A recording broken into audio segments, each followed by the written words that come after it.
Díobh a chuirde inniu baimidigh breathnú imscrúduithe eolaíochta. San léig seo baimidigh breathnú Tuiscint a thabhairt daobh modh eolaíocht na céimeanna a bhaineann le himscrúdú eolaíocht agus ról na heolaíochta sa tsochaí. Cad is eolaíochta ann? Is é scientia an focail leadán eolais agus an bhucail sin don focail science agus eolaíocht. Déanann eolaithe iarracht crún a thabhairt an tslí ina n-oibríonn an domhan seo againne. Is ranna de na heolaíochta nádúrachta iad eolaíocht fhisicach agus eolaíocht bit-eolaíoch. So eolaíocht fhisicach sin na nithí níamh beo, an physic, an chemic, an réalteolaíocht, an ghaol-eolaíocht agus an ríomh-eolaíocht. An eolaíocht bit-eolaíocht sin na nithí beo.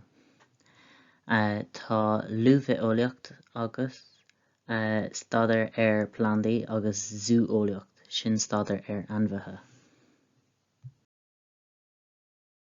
An chemic scrúdú na hábhar atá le fháil sa dúlra. Déanann chemicóirí iarracht comhdhéanamh agus imoibriú na ábhar a aimsiú agus faigheann siad amach cén chuaigh le háir nua a chruthaú. Baineann an physic le tsraithí fisice ábhar. Is iad sin na tsraithí gur féidir a thabhairt faoi dheireadh gan an t-ábhar a athrú, mar shampla, meacán agus tuairt. Thugtar bit-eolaíocht an stadar na nithí beo, idir plandaí agus ainmhithe. Fáilíonn faoin ar gcuirp féin agus faoin domhan beo ina bhfuil muid rann-páirteach. Déanann bit-eolaithe stadar ábhar mar sláinte, talmhaíocht, feirmeoireacht, prionsal bia agus gnéo-eolaíocht. So seo iad na príomhcéimeanna. Ar dtús, cur ceist, soláthraigh an ceist taighde. An sin, déan taighde chúlra. Uimhir 3, cruthaigh hipótéis. So thugtar hipótéis míonú réasúnta cén fáil go tarlaíonn rudaí áirithe. An sin, déan triail chun de hipótéis a iarú, déan analais na sonraí agus ban conclúd amach, agus faoi dheireadh na torthaí a chur in úl. Imscrúduithe san eolaíocht. So i rith cursa eolaíochta sa scoil, ba tú ag déanamh obair practicúil de gá choinneáil sa saothirlinn. Ba tú ag leanúid siúracha chun tascanna áirithe a dhéanamh, nós úsáid an micreascóp, áir nua a dhéanamh agus thurcaid letricha a chur le chéile. Ba tuirgnamh eile le déanamh agat, gan siúracha ar leith a bheith tugtha duit. Ba ort féin pleanáil a dhéanamh chun iad a chur i gcroic. Imscrúdú a gléitear an cineál tuirgnamh sin. So gléitear imscrúdú tas nar nach bhfuil an freagra nó an modh oibre eolais ag an dáta ón tús. Tá gá choinneáil imscrúduithe ann. Imscrúdú fisirtha agus imscrúdú athróga. So bíonn fisriú i gceist san imscrúdú seo.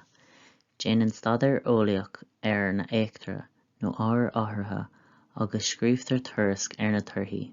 Sampla de imscrúdú fisirtha is suirbé spéisiís planda i náthóg áitiúil.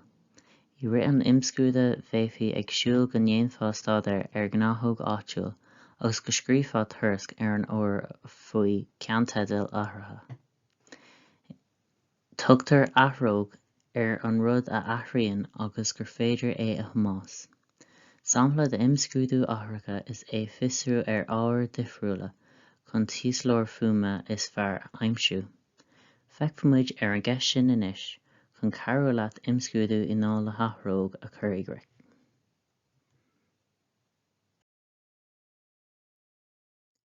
So, úsáidimid an modh eolaíochta chun an timscrúdú a dhéanamh. So, ar dtús, soláthraigh an ceist taighde. So conas a athraíonn an cineál ábhar méid fuaimne a insúntar. Déan taighde chúlra.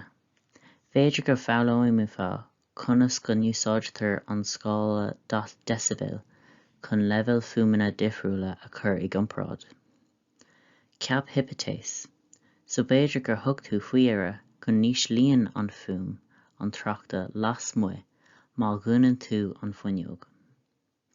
Déan turganamh chun do hipótéasa iarú. Tar faoi dheartha i rith an imscrúduithe seo gur cathair a bheith cinnte gur triail cothrúm atá i gceist. Déan ainmhithe ar na sonraí agus ban conclúdaí astú.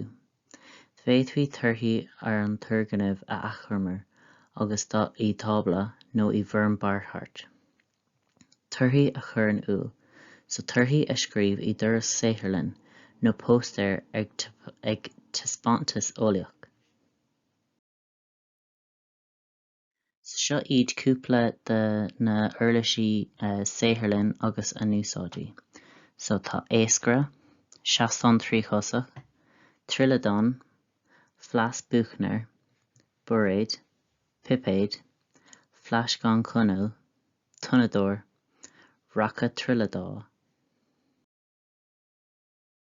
teabhphláta, sochar grádacha, spadéil, meas pitrí, dóire bunsan agus seastán franganán.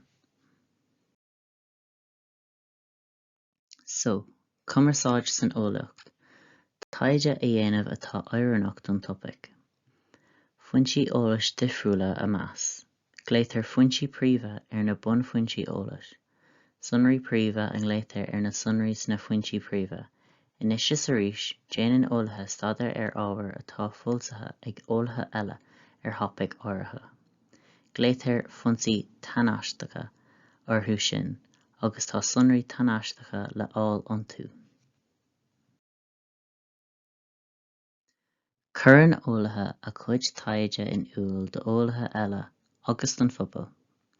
Is féidir é seo a dhéanamh trí taide a foilsiúlú i leabhar eolaíochta agus i iarasleabhar nó trí labhairt faoi an taide ag comhdhálacha. Eolaíoch sa tsochaí. So is mó sampla den ról tábhachtach atá ag an eolaíoch sa tsochaí. So céad ceap Michael Faraday an mótar letrach, agus é a cheap an chéad gunadóir chun srut letrach a gunad chomá. So tá sé an sin. D'aim sé Louis Pasteur gurb iad microorganií ba chúis le hán chuid galar. Fuair sé amach freisin gur féidir bactéir a mharú le teas agus le díflopátóin. Is féidir bach a chur le scapa galar trú lámha a ní. So, ná déan dearmad chun do lámha a ní. D'aim sí Alexander Fleming an chéad antibiotic penicillin. Gan antibiotic ba influmbantú bunúsach ag diabolach dar chláinse. Willem Roentgen sa a tháinig ar an ex-gnátha ar dús. So bantar úsáid ex an ex-gnátha chun cnámha briste a aint agus chun pleascán a bra laistic den cás. So, ag deir an léacht seo ba chóir go méafá an ann míniú conas a oibríonn eolaithe, imscrúduithe eolaíochta a chuma a plana agus a chur i gcrith, taide a dhéanamh ar ceist eolaíocht agus na torthaí a chur in úl, agus an ról na heolaíochaí sa tsochaí a phlé. So, gur míle maith agaibh a cairde agus feicimid sa chéad faoi sean eile. Slán go fóill.